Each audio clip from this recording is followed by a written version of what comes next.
하나님의 길에는 우연은 없다. 이 책을 가지고 우리 이제 지금 오후 시간 좀 공부하는데요. 오늘은 제 6장과 7장에 사실과 진리, 또 7장에는 진리도 문제를 일으킨다. 이런 어떤 주제를 좀 이렇게 되어져 있습니다. 그래서 참 제목 자체가 되게 무겁지 않습니까? 책도 되게 무거우면 내용은 되게 무거운데 워낙 글을 이 토저라는 분이 잘 써가지고 그래도 우리가 읽으면 또 재미도 있고 또 깨달음도 있고 또 의미도 깊이 알게 하는 그런 글들이지요. 요한복음 8장 31절에서 32절을 보면 예수님께서 유대인들에게 이런 이제 말씀하시는 내용 중에 하나인데요. 31절에 보면 그러므로 예수님께서 자기를 믿는 유대인들에게 이르시되 너희가 내 말에 거하면 참 내 제자가 되고 진리를 알지니 진리가 너희를 자유케 하리라. 이제 이런 진리에 대한 얘기를 해주고 있습니다. 그래서 오늘 이 내용을 좀 보면서 이 본문을 좀 더 이제 깊이 느끼고 깨달는 그런 시간이었으면 좋겠습니다.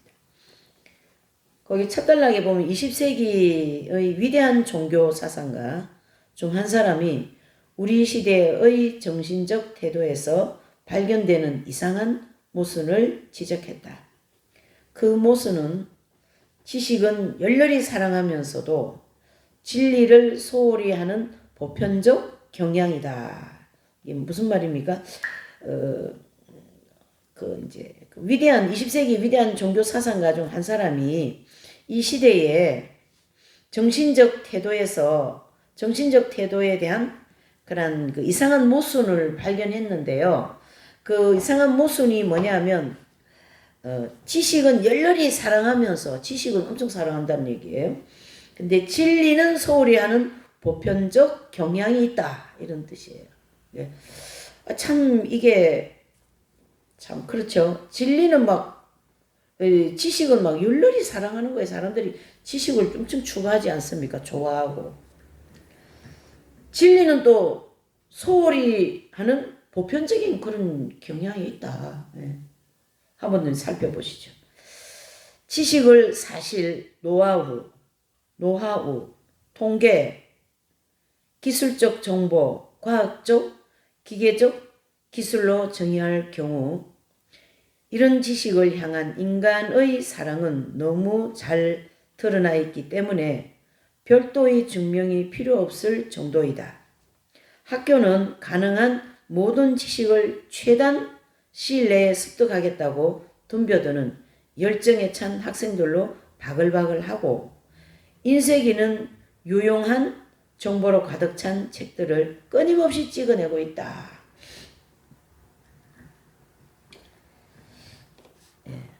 현재 인기 있는 라디오 프로그램 중에는 참가자들이 서로 관련 없는 단편적 정보들을 얼마나 많이 알고 있는지를 확인하려는 프로그램들도 있다. 우리는 누가, 언제, 어디서, 무엇을 이라고 묻는 질문이 끊임없이 쏟아질 때 정답을 가장 많이 알맞히는 사람이 우월한 사람이 아닌가 하는 생각을 하게 된다. 예. 그러나 지식과 진리는 구별되어야 한다. 이런 단락의 글이 있어요. 세 번째 단락에. 그러니까 지식과, 그러니까 이제 이 진리를 추구하는, 이제 지식을 막 이렇게 열광적으로 추구하는 사람들 얘기를 이렇게 앞단락에 좀 이렇게 하시다가, 이제 그 중간 단락에 보면, 그러나 지식과 진리는 구별되어야 한다라는 정확한 말을 딱 해주고 있어요. 이런데 참 매력이 있죠, 이 책이. 이를 예리하게 구분하는 일은 절대적으로 중요하다. 그러니까 지식과 진리는 구분이 되어야 된다는 얘기예요. 그러니까 사람들이 이렇게 보면, 보편적으로 보면요, 이렇게 지식도 막 추구하고 진리도 추구하는데 지식이나 진리나 이게 막 이렇게 엉켜가지고 어떤 게 진리고 어떤 게 지식인지 구분이 잘 안 가는 그러한 현 시대를 볼 수가 있습니다. 그래서 여기도 이제 그런 얘기를 하죠. 그래서 우리가 알고 있는 사실들을 총합하고 진리는 도덕적이고 영적인 것이다. 자, 이 대목에서 우리가 많은 것을 생각하고 말을 해야 돼요. 뭐냐면 지식은 우리가 알고 있는 사실들을 총통합한다라는 거예요. 예?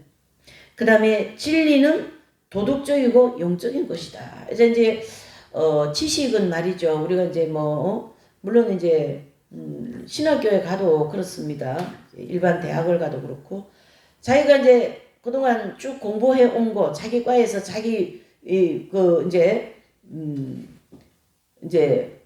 전공을 공부했지 않습니까? 뭐 의사면 뭐 의사, 뭐 과학자, 과학자. 자기 분야에서 공부한 거를 총체적으로 종합하는 게 논문이잖아요. 그 논문을 이제 통화해서 자기 총 지식을 거기다 총통합해가지고 내놓고 그렇지 않습니까? 모든 연구도 마찬가지입니다.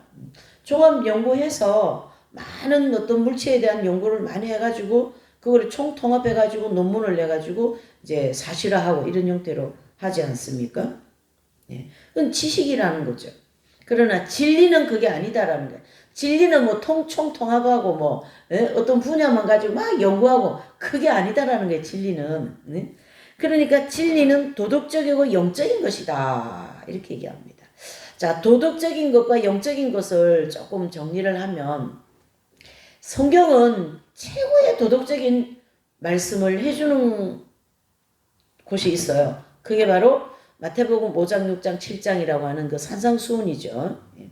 예수님께서 산에 올라가셔가지고 이제 설교하신 내용을 이제 산상수훈이다 이렇게 얘기하는데 그 내용은 진리라는 거예요.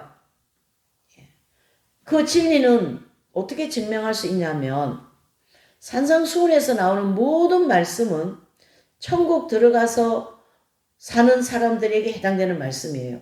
그러면 여기서 그 말이 좀 이상하다 이렇게 생각할 수 있죠. 그게 아니라 이 땅에서 산상수훈 말씀 그대로 한 말씀도 빠짐없이 다 지키면서 사는 사람이 있을까요? 있습니다. 그래서 진리를 깊이 연구해야 되는 거예요. 자, 있다고요? 산상수훈에 나오는 모든 말씀을 하나도 어김없이 다 지키는 사람이 있다고요? 있습니다. 바로 그분들이 이 땅에서 광야의 연단 과정을 다 마치고 이긴 자가 되어진 분들이 그 말씀을 다 지키는 거예요. 그래서 이 땅에서 죄 문제가 해결되고 이긴 자가 되신 분들은 영혼의 영속에 뿌리박고 있는 원죄의 문제가 해결됐기 때문에 영의 지성소에 그리스도의 생명이 들어오셔서 합일이 되셨기 때문에 이분들은 심령의 천국을 이루신 분들입니다. 그래서 몸은 이 땅에 있지만은 이 사람들의 영혼은 천국에서 사는 사람처럼 성령의 어떻게 해요? 합일의 경지, 생명수, 폭주의 경험 이런 것들을 다 이 땅에서 하면서 사는 분들이 이 산상수훈의 말씀을 다 지키면서 사는 사람들이에요. 그래서 사도 바울이라든가 12 제자들이라든가 교부들이라든가 이러한 이태리에서 나온 그 프랜시스 성자라든가 아빌라이 데레사라든가 십자가 요한 성자 이러한 위대한 영성가들의 이제 그러한 경지에 들어가신 분들이고 이 진리를 따르는 사람들 내지는 진리를 추구하는 사람들 이분들의 삶을 보면 최고의 도덕적인 삶을 살지 않습니까? 왜 그렇게 될까요? 그것은 성경 말씀대로 살기 때문에 그렇다는 거예요. 자, 성경 말씀은 바로 무슨 말씀요? 진리라는 거죠. 그래서 성경 말씀은 진리이고 영적인 것입니다.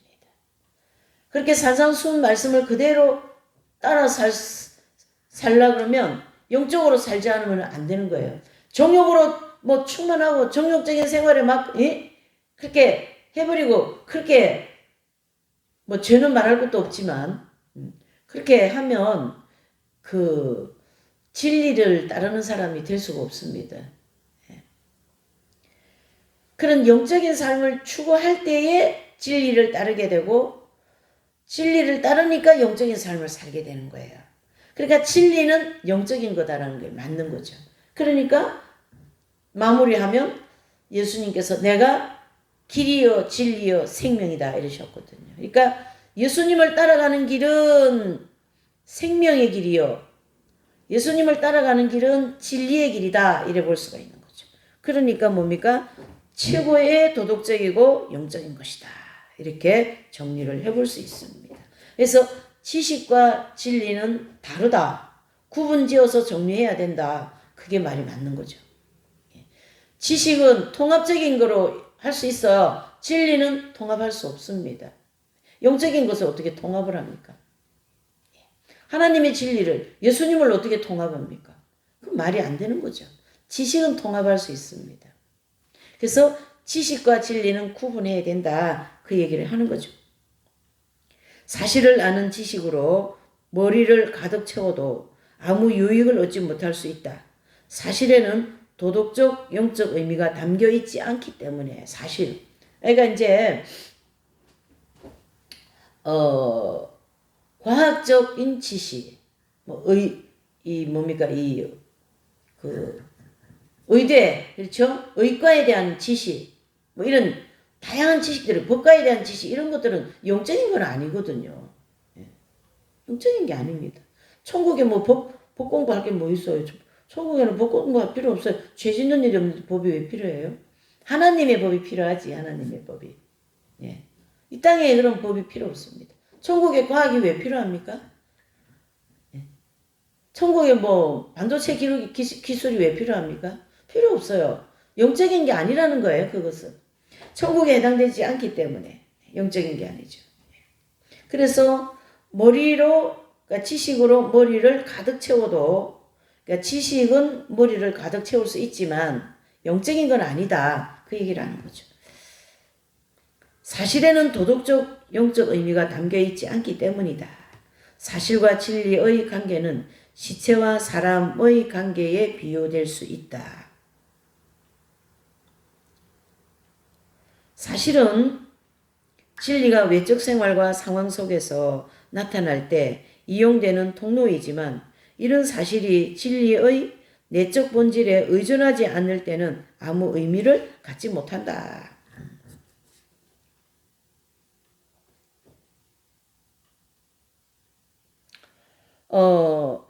만약에 이제 이래 보면 되겠어요. 이 말은 조금 이렇게 해석을 좀 해야 됩니다. 이걸 조금 설명을 필요하네요.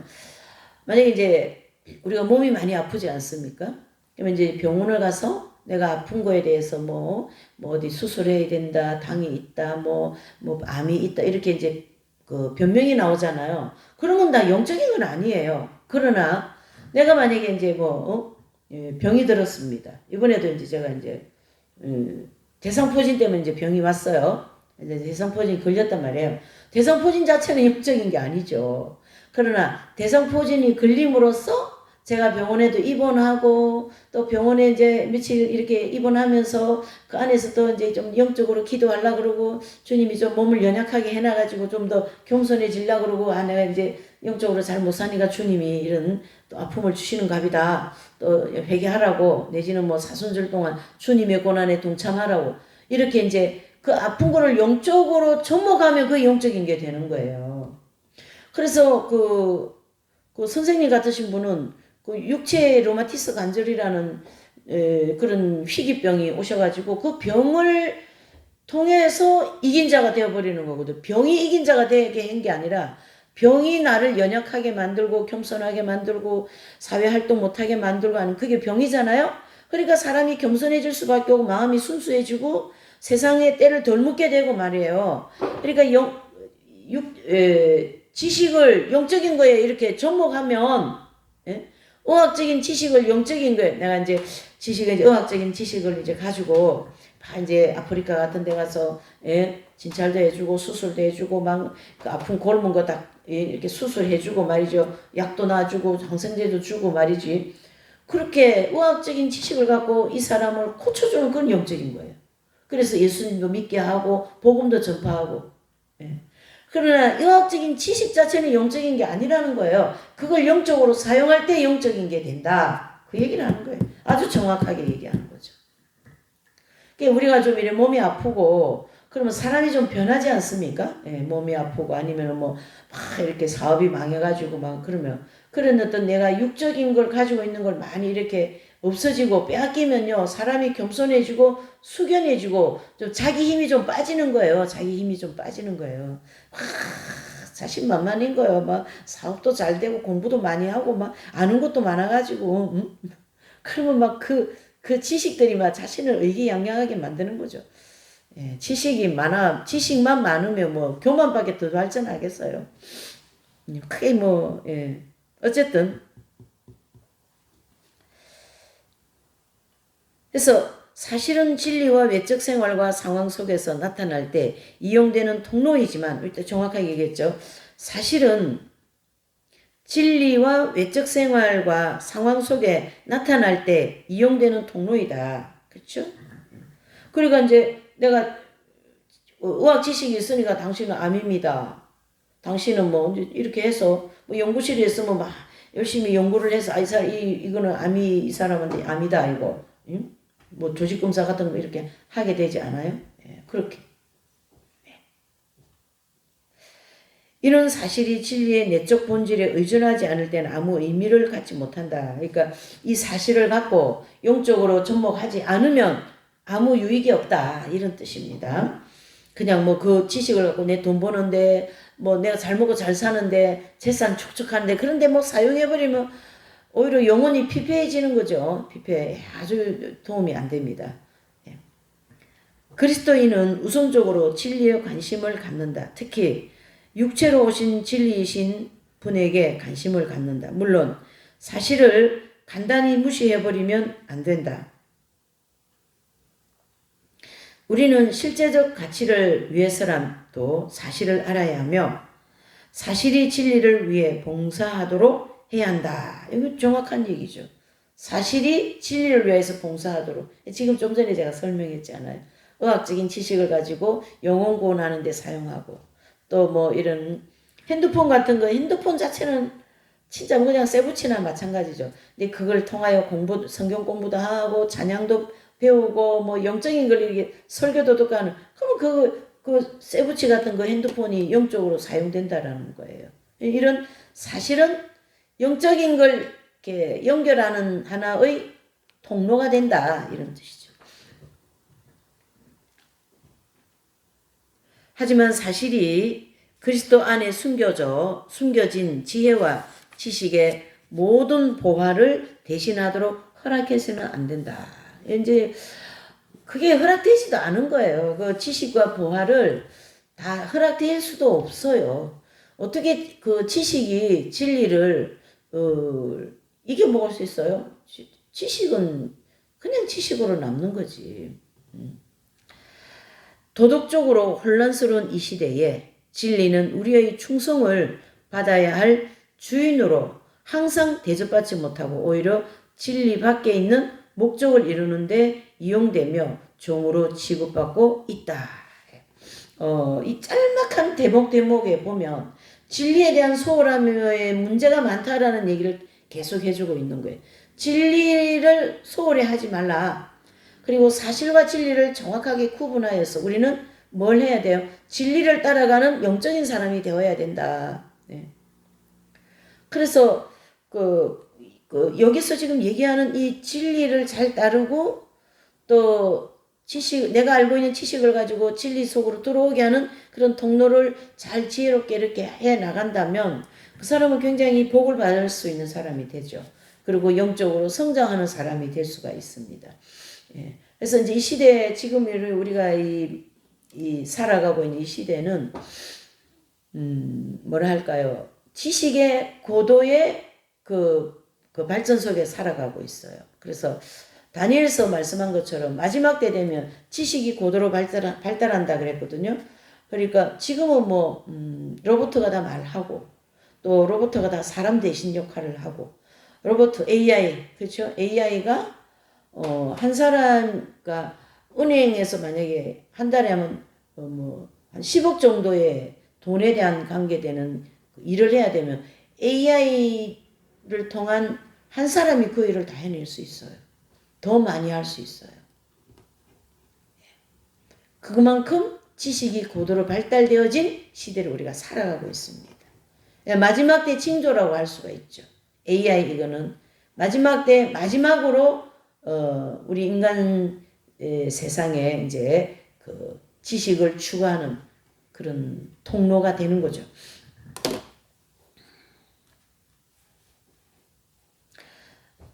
종종 우리는 진리의 도움을 받아 사적인 목적을 추구하지만 이 목적은 진리 자체와는 아무런 관계가 없고 진리 밖에 있는 것이다. 오늘 사실과 진리에 대해서 좀 이렇게 잘 정리했으면 참 좋겠어요. 아주 간결하면서 아주 담백하게 이 한 두 장 정도의 분량을 갖고 정리를 해버린 거예요. 그러니까 굉장히 글을 잘 쓰는 거죠. 뭐 여러 가지 말을 많이 해야 되잖아요. 그거를 증명해내기 위해 진리와 사실은 다르다라는 걸 얘기하기 위해서. 근데 그렇게 하지 않잖아요. 글을 잘 쓰는 편이죠. 편이 아니고 엄청 잘 쓰는 거죠. 이 저자인 토저라는 사람이 제가 뭐 토저 홍보하는 사람 같아요. 어쨌든 엄밀히 말하면 진리라는 단어를 영어로 쓸 때는 항상 대문자를 시작하여서 T로 나간다. 그래서 진리의 근원을 따져 올라가면 결국 하나님께 이를 것이기 때문이다. 그러니까 진리의 근원을 따라가면 뭡니까? 하나님께 도달한다라는 거예요. 그래 내가 길이요 진리요 생명이신 말씀이 이제 그러니까 내가 길이요 진리요 생명이신 이 말씀이 결국은 예수님께 도달하게 된다 이런 뜻이 되는 거죠. 예.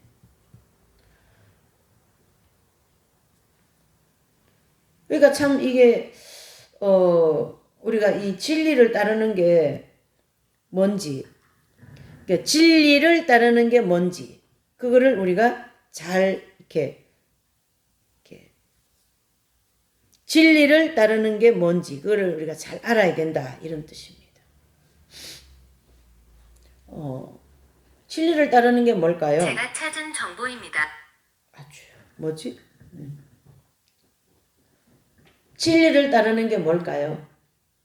그것은 결국은 예수님을 닮아가는 거다. 결국 예수님 뜻대로 사는 것이다. 예수님 말씀을 따라가는 것이다. 그러니까 우리가 이제 초대 12제자들 이렇게 보면 12제자들은 예수님을 따라갔거든요. 진리를 따라간 거예요. 근데 그 당시에 오늘 이 요한복음 8장에서 얘기하는 이 말씀한 대상들은 유대인들이거든요. 그 유대인들이 뭐 자기들이 가지고 있는 율법이라든가 이런 여러 가지 주변적인 지식을 많이 이제 예수님 앞에 와서 늘어놓지 않아요? 그럴 때 예수님은 확실하게 얘기하셔요. 내가 곧 길이요 진리요 생명이다. 나를 따라와야 된다 이런 뜻이 되는 거예요. 그게 진리를 따르는 사람이고 또 진리를 따르는 신앙생활을 하는 사람이다 이렇게 볼 수가 있는 거죠.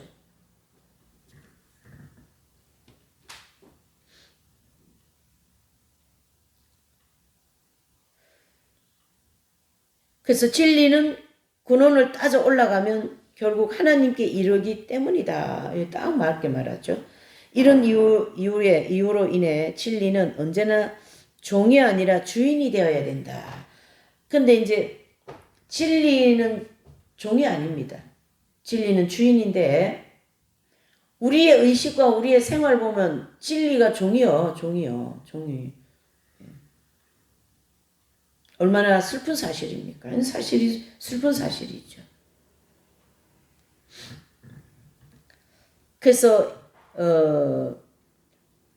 그리고 진리는 그것에 담긴 도덕적, 영적 의미들과 분리해서 이해해서는 안 된다. 무슨 뜻입니까? 이 진리는 그것에 담긴 도덕적, 영적 의미들과 분리시키면 안 됩니다. 진리 안에 영적인 것, 도덕적인 것 다 들어있다는 얘기예요. 그러니까 우리가 뭐 이 도덕적이라고 이런 얘기를 하면 이 땅에 살아가는 데서 필요한 그 도덕 그런 것도 필요하지만 이 성경에서 얘기하고 있는 이 도덕적인 것은요 천국의 도덕적인 그런 질서적인 내용이에요. 그러면 천국에서 이루어져야 될 도덕적인 그 생활을 이 땅에서 해버리니까 얼마나 밝은 빛이겠어요. 완전히 밝은 빛이죠. 그래서 예수님처럼 살면은 빛이 밝다 이래 얘기를 하는 거죠. 어떻게 거짓말 할 수 있겠습니까? 어떻게 남을 손해보게 할 수 있겠습니까? 어떻게 남의 돈을 떼먹을 수 있겠습니까? 그럴 수는 없는 거죠. 제가 얘기한 거는 보편적인 이 세상에 일어나는 일들이에요. 그거보다 더 극악하고 더 그냥 극악한 일들이 얼마나 많이 일어나고 있습니까 지금. 하물며 뭐 법을 공부해서 법을 판사를 하는 사람들이 그렇게 거짓말하고 속이고 잘못된 판결을 내리고 그건 있을 수 없는 일이죠. 뭐 조금 차이는 날 수 있을 수 있어요. 사람이 하는 일이니까. 그런데 저런 식으로 하는 건 아니죠. 완전히 아니죠. 네. 어떻게 뭐 배추 장사부터 못해 쉽게 얘기해서 배추 장사가 더 도덕적이에요. 더 사회 질서를 더 잘 지켜요. 법을 더 잘 지켜요. 우습죠. 웃음이 나옵니다. 지금 상황을 생각하면. 근데 오늘 또 이 차례가 사실과 진리 이렇게 이런 주제가 또 나왔네요. 자, 이 단락에서 정리하는 이 첫 번째 사실과 진리에 대해 이 단락에서 정리하는 것은 사실과 진리는 구분되어야 된다. 그리고 사실은 영적인 게 아니다. 진리는 영적인 거다. 그리고 진리 안에 영적인 것과 최고의 도덕적인 룰이 들어있다. 그래서 진리를 따르는 자만이 영적이고 또한 영적 성장하고 또한 그 최고의 도덕적인 삶을 살 수 있다. 그러나 사실 또한 이렇게 무시할 수 없다. 그래서 사실을 가지고 진리에 접목하여 진리를 따르는 사실로 이렇게 잘 선용 내지는 활용을 하면 그 사실은 정말 값어치가 있는 사실이 되겠죠. 자, 두 번째로 진리도 문제를 일으킨다. 보시죠. 진리는 어떤 어려운 문제들을 해결하지만 다른 문제들을 만들어내기도 한다. 성경은 진리가 너희를 자유케 하리라 라는 요한복음 8장 32절에 말씀하시는데요. 이는 죄로 인해 생긴 번민과 멍해와 짐에서 자유롭게 해준다라는 말씀이다. 자, 이 대목은 무슨 말씀이냐면요. 진리도 문제를 일으킨다. 자, 보십시다. 내가 진리를 따라 살고자 이렇게 산다라는 거예요. 뭐 수도생활, 내지는 이런 영성생활 추구하고 그렇게 하고 있는데, 그것도 문제를 일으키는 거예요. 그것은 뭐냐면, 진리가 문제를 일으키는 것이 아니라, 진리를 따르는 사람이 문제를 일으키는 거예요. 왜? 이 진리를 따르는 사람이 아직까지 죄성과 정욕과 결점이라고 하는 이 성숙되어지지 못한 인격이기 때문에 그 인격에서 나오는 게 진리를 거스러 버리는 거예요. 그러니까 진리가 문제 있는 것처럼 보이는 거예요. 아니, 진리는 여기서 이렇게 얘기하는데 저긴 저렇게 얘기한다. 그래, 예수님도 보면요. 이쪽에서는 이렇게 얘기하셨다가 저쪽에 가면 또 이렇게 얘기하셔요. 그런 어떤 성경이 많이 있어요. 내용에 보면. 그런 것처럼 그것은 예수님이 그때 당시 그 얘기를 하실 때는 만약에 그 수르보니게 여인에게 이제 그 여인이 이제 주님 그 도움을 청할 때 나는 유대인으로 왔다. 그 때문에 이방인에 나 복음 전할 수 없다. 이런 형태거든요. 그러니까 이 여인은 그러하옵니다. 주인님. 주인의 상에서 떨어지는 빵 부스러기라도 나는 주워 먹겠다. 그러니까 주인님께서 이 이방의 여인이 이 믿음을 좀 보아라. 이 믿음이 진짜 믿음이다. 이런 내용이잖아요. 그 이제 내용이. 그러니까 유대인에게만 복음을 전하시는 예수님, 이방인에게는 복음 전하지 않으시는 예수님. 이런 그때 그 메시지가 다 다르다라는 거예요. 그렇게 우리가 예수님이 하시는 메시지가 그때 그 상황과 또 영적인 의미가 들어있는 것으로 이해를 하는 그런 내용으로 받아들여야지. 예수님이 하신 말씀이 이쪽에는 이렇게 얘기하고 이쪽에서 이렇게 다르게 얘기하고 그렇게 문제의식을 삼아버리면 답이 안 나와요. 그래서 성경은요 이렇게도 얘기합니다. 어떤 의인 한 분이 그렇게 얘기하셨어요. 성경은 코에 걸면 코골이가 되고 귀에 걸면 귀걸이도 될 수 있다. 이런 표현하신 적이 있어요. 그러니까 그 상황을 잘 알아야 된다는 얘기죠. 만약에 다니엘이 기도를 하는 거예요. 지금 하루에 3번 예루살렘 성전을 향한 창문을 열어놓고 기도를 하는데 지금 포로된 입장이죠. 나라가 빼앗겼죠. 목숨같이 생각하는 성전을 빼앗겼죠. 그러니까 아버지 우리를 이 해방시켜 주시고 빨리 우리 땅에 가서 교회 짓게 해주시고 성전 짓게 해주시고 이 포로에서 좀 풀어주시라. 그런 기도를 하지 않았겠어요? 그러니까 자기 죄와 백성의 죄와 예루살렘 회복을 위해서 기도를 했는데 응답이 전혀 다르게 온 거예요. 물론 이거는 뭐 진리도 문제를 일으킨다 이거와 조금 다르기는 하지만 지금 내가 이 엄청난 포로 생활에서 해방되게 해달라고 기도를 하는데 전혀 다른 70일이라고 하는 그러한 인류 역사의 시간표를 하나님이 계시로 주신 거거든요. 그게 다니엘서 9장 24절에서 27절 말씀 아닙니까?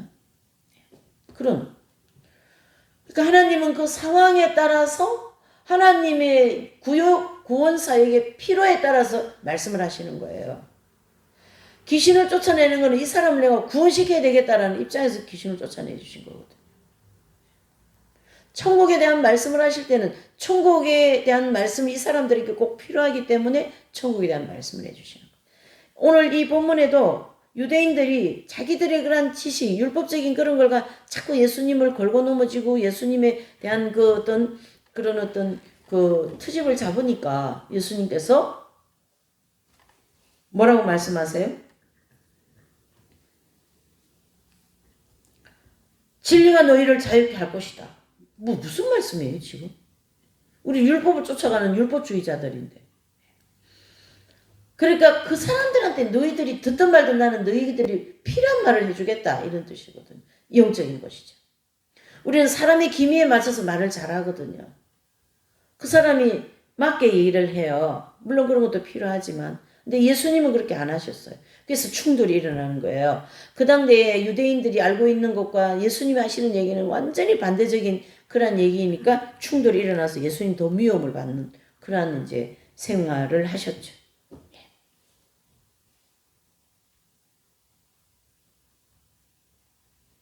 그러니까 진리가 너희를 자유케 하리라. 요한복음 8장 32절 이 말씀은 죄로 인해 생긴 번민과 멍해와 짐에서 자유롭게 해준다라는 건데 내가 내 죄로 인하여서 그런 여러 가지 불협화음을 많이 일으키는 거예요. 내 잘못된 생각, 잘못 깨달은 거, 자중심적인 거, 집착하는 거 이런 것들요. 그게 더 나를 괴롭히는 거예요. 그러나 이런 진리는 다른 종류의 문제들을 일으킨다.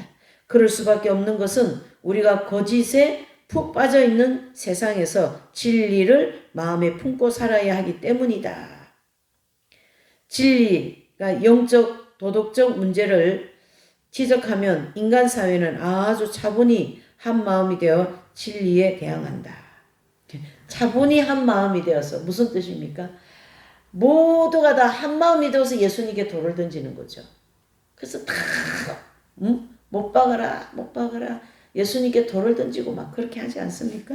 그 죄와 그 정욕으로 인하여 자기들 마음이 안 맞거든요. 그래서 참 이분도 말도 너무 잘해요. 인간 사회는 아주 차분히 한 마음이 되어 진리에 대항한다. 진리에 대항하는 것은 예수님께 돌을 던지는 거잖아요. 하나님의 진리에 헌신하는 사람은 대중에게 인기를 얻을 수 없다. 그러니까 진리를 따르는 사람은요 별로 인기가 없어요. 세수만 교회는 인기가 없는 교회예요. 왜 그러냐면 밝은 빛을 맨날 이렇게 하고 성인들 얘기하고 십자가를 져야 된다 하고 소유를 버려야 된다 하고 죽어야 산다 하고 손해보는 게 더 좋은 거라고 그러니까 뭐 별로 뭐 마음에 안 들어요. 인간 배짱에는 마음에 안 들어요. 인간 정욕에는 마음에 안 들어요. 그건 뭐 인간에게 마음에 안 드는 거지. 하나님께 마음에 안 드는 건 아니지 않습니까? 그러니까 하나님께 마음에 드는 교회가 진짜 교회다. 이래 볼 수가 있는 거죠. 그래서 인기 별로 없습니다. 제 인생에도 인기 별로 없어요. 뭐 사람들이 좋아할 걸 제가 가지고 있어야 되는데 뭐 사람들이 좋아할 걸 별로 없잖아요. 오히려 대중은 진리를 향한 그의 사랑으로 인해 그가 혹독한 대가를 치르게 만든다. 뭐 조금 이제 뭐 거리가 멀다 하면 멀고 또 멀다고 할 수도 없어요. 지금 이제 그 윤석열 대통령 저러고 이제 계시는 모습을 보면 이런저런 현실 가운데 어려움도 많고 억울하게 생각되는 것도 우리가 좀 사람마다 있을 수 있어요. 많죠.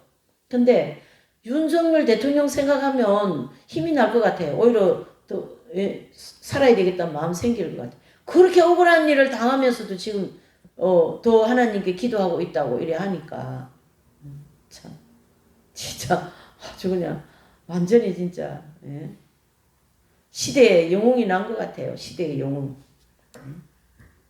혹독한 그 법을 지키기 위한 혹독한 대가를 치르고 있지 않습니까? 제가 이제 그런 걸 보면서 야 진짜 바르게 산다는 게 쉬운 일이 아니다.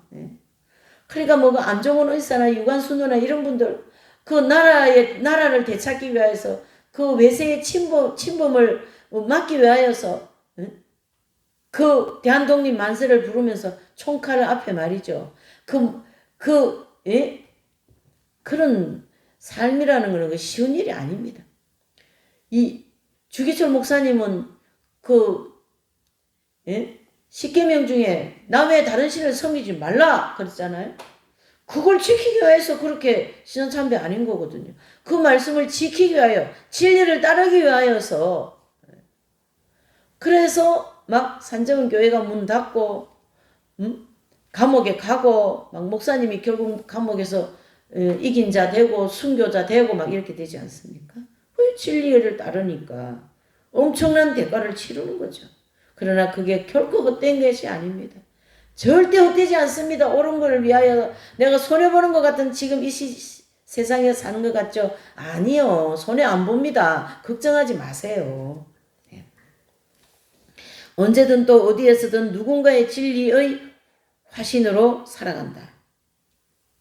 면 틀림없이 이 사람은 친구라고 고백한 사람이 무심코 던진 가시돋친 모욕에서부터 적이라고 공언한 사람의 용의 주도한 대적 운동에 이르기까지 온갖 종류의 공격에 직면하게 될 것이다.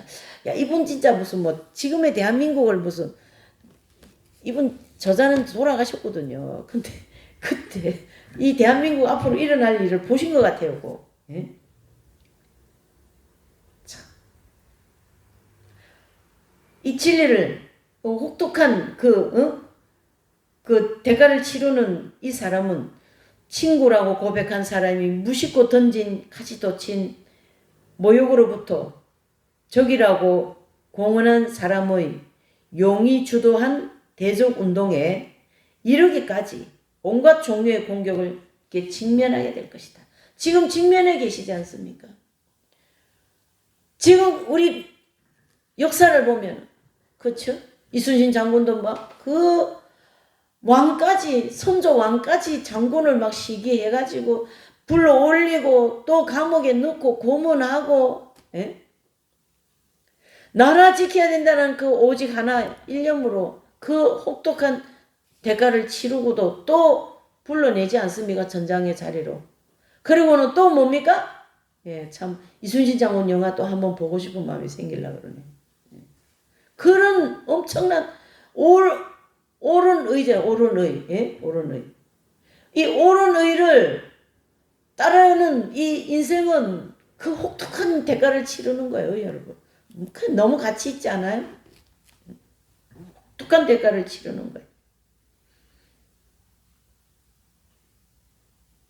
온갖 종류의 공격에 직면하게 된다. 이렇게 얘기합니다. 온갖 종류.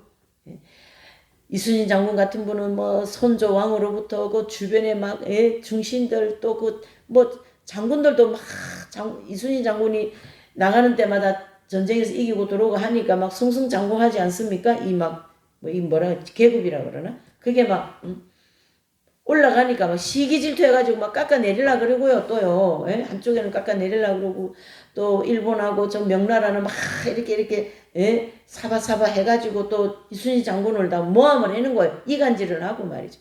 저 이순신이 말이지 하면서. 아이고, 참. 온갖, 예? 그런 종류의 공격에 직면합니다. 지금 윤석열 대통령도 그렇지 않습니까, 여러분? 온갖 종류의 그런 공격에 직면해 있지 않습니까? 그 김건희 여사까지 말이죠. 무슨 죄가 있어요?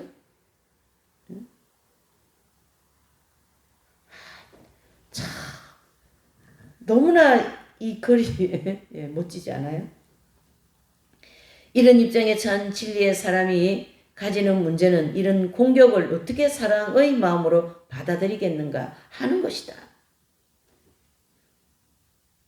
이순신 장군의 마지막 총탄을 맞고 외적에 총탄을 맞고 쓰러졌을 때 내가 죽었다고 알리지 말라.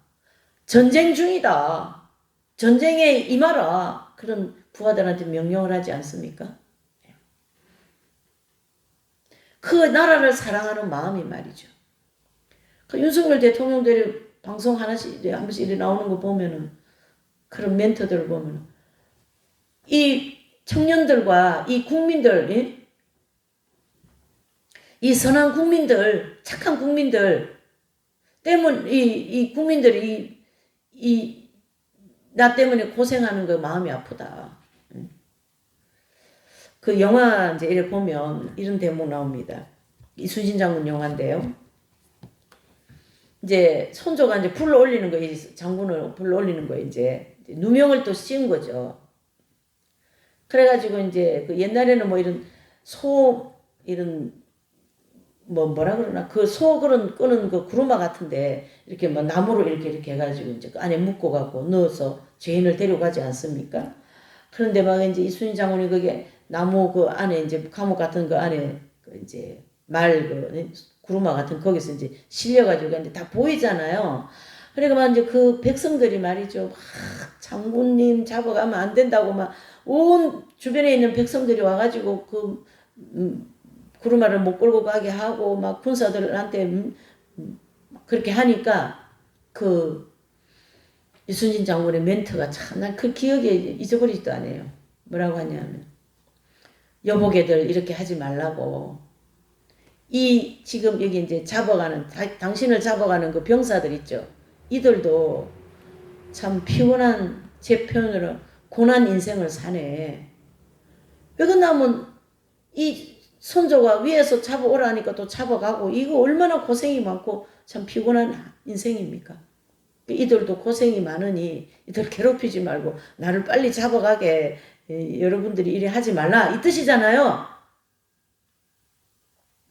참 제가 그 대목을 보면서 정말 감동을 그때도 받은 것 같아요. 그 대목 보면서. 그러니까 이런 총체적인 그런 공격의 직면에 있는 과정에서도 얼마나 내가 그 공격되어진 환경을 사랑하며 그들을 사랑하는가. 그런 마음으로 이겨내는 주기철 목사님 감옥에서 말이죠. 얼마나 그 매일매일 하는 이 고문이 이게 장난이 아니거든요. 매일 데리고 나가 고문시키고 또 데리고 들어오고 그런 과정에서 그 얼마나 피 가운데 그 하나님에 대한 신앙과 믿음을 일본 순사들한테 보여줬으면 그 일본 순사들이 그 감옥 그 이제 간수들이 그렇게 얘기했다고 하잖아요. 아니 주목사 당신이 믿는 하나님과 저 바깥에서 믿는 목사들 하나님과 다른 것이요 그렇게 얘기했다잖아요. 참 하나님은 다르지는 않는데 믿는 사람들이 다른 거죠. 믿는 사람들이. 그래서 그 안중근 의사도 그래요. 이분도 이제 가톨릭 신자 도마 세례명이 도마인가 아마 그럴 거. 마지막에 이제 그 수의를 입고 가는 그런 이제 과정에서 얼마나 초연하고 죽음을 받아들이는 그 모습이 그러니까 일본 순사들이 놀란 거예요. 누가 당신을 이렇게 만들었습니까? 그랬어요. 그 영화에 나옵니다. 그러니까 그 안종훈 의사 딱 한마디 하고 가시죠. 어머니, 어머니는 누굽니까? 자신의 어머니. 그러니까 그 안종훈 의사 어머니도 굉장히 훌륭하시거든요. 자, 어떤 진리를 따르고 옳은 것을 따르기 위하여 따르는 것에 대한 그 혹독한 그 대가는 참 말 그대로 혹독합니다. 혹독합니다.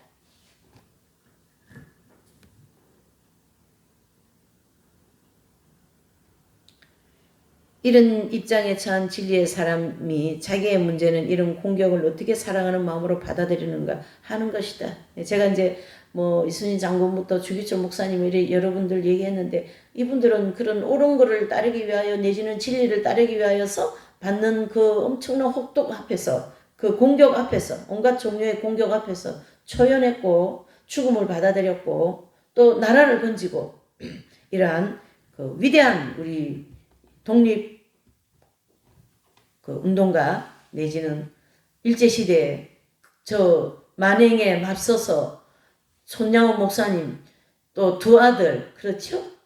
예. 또 주기철 목사님 이런 분들을 우리가 볼 수가 있습니다. 또 그의 문제는 그의 옛 반사적 본능이 내가 쓸 수 있는 모든 수단을 동원해서 반격하라 라고 총동지를 할 때 어떻게 차분히 인내심을 발휘하느냐 하는 것이다. 이번에도 이제 뭐 지난 19일인가 그 저기 윤석열 대통령 그 이제 뭐죠 그 무기징역 말이 됩니까 그거? 어제 자꾸 윤석열 대통령 얘기가 나왔었는데 오늘 주제가 좀 그런 게 많네요. 네. 자 그래서 그 무기징역 이게 선고 내리실 때 웃었다고 하잖아요. 아니 본인도 법조인이잖아요. 근데 이게 지금 법조인이 이 지금 진행되는 것을 볼 때에 이게 맞냐 이게 틀렸잖아요. 그러니까 웃음이 자, 웃었다 이렇게 된 거죠. 저는 그 마음이 이해가 가는 것 같아요. 성경은 반드시 길이요 진리요 생명이신 예수님을 따라가야 된다는데 곁길로 가면서 이게 길이야 진리야 그러면은 그 바르게 알고 있는 사람이 아닌데 그리고 우습잖아요. 뭐 무시하고 그런 걸 떠나서 웃지 그러면 뭐 아니야 하고 소리 지를까요? 그건 아니죠. 그런 초연함을 얘기하는 거죠. 죽음을 받아들이는 초연함. 윤석열 대통령한테 하는 얘기는 아닙니다. 이게는 이 그동안 나라를 지키기 위하여 내지는 이 진리를 따르기 위하여서 그게 최고의 모범이신 예수님을 우리가 볼 수가 있지 않습니까? 십자가를 초연하게 받아들이고 죽음 직전까지도 저들 하는 일을 저들이 알지 못하니 저들의 죄를 용서해달라는 그러한 엄청난 그 온갖 종류의 공격에 직면하면서 죽음까지 그렇게 받아들이시는 그 진리 앞에서의 예수님을 볼 수가 있습니다. 그런 차분한 인내심을 발휘하는 걸 볼 수가 있습니다. 그리스도의 메시지를 통해 빛을 받는 사람에게는 눈이 생겼기 때문에 그의 오래된 맹목의 문제는 해결되었지만 그의 새 눈을 눈먼 세상에서 사용해야 하기 때문에 새로운 문제가 생긴다. 예수님을 보면 이게 다 이해가 되는 얘기예요. 예수님은 새로운 눈으로 이 시대를 보고 이 시대에 말을 하거든요. 근데 대중들은 묵은 자기들이 가지고 있는 그 613가지 율법 그걸 가지고 예수님한테 계속 달게더니 이게 충돌이 일어날 수밖에 없어요. 예수님은 미움을 받을 수밖에 없는 구조를 가지고 계셔요. 그렇게 되어 있습니다. 맹목에서 벗어나지 못하는 세상은 앞을 보게 되었다는 그의 주장에 붕괴하면서 그 주장의 신빙성을 무너뜨리기 위해 수단과 방법을 가리지 않는다. 예수님을 무너뜨리려고 수단과 방법을 가리지 않죠. 배후에서는 마귀가 강력하게 역사할 것이고 빛을 받는 사람은 그리스도의 진리로 말미암아 확신을 얻어 과거의 두려움과 불확실성의 문제를 해결했지만 두려움 속에서 살아가는 대중은 그의 확신을 완고함으로 해석한다. 그리고 오늘의 오해 때문에 하나님의 사람은 조만간 어려움에 부딪히게 된다. 뿐만 아니라 복음이 주는 복된 유익들 중 많은 것들 때문에도 어려움에 부딪히게 된다. 이 비뚤어진 세상에서 살아가는 한 이런 유익들로 인한 문제들이 생기며 우리는 이 문제들을 피할 수 없다. 그러나 진리를 배운 그리스도인은 이로 인해 불평하지 않을 것이며 오히려 그에게 다가오는 문제들을 기회로 삼아 영적 미덕을 발휘할 것이다.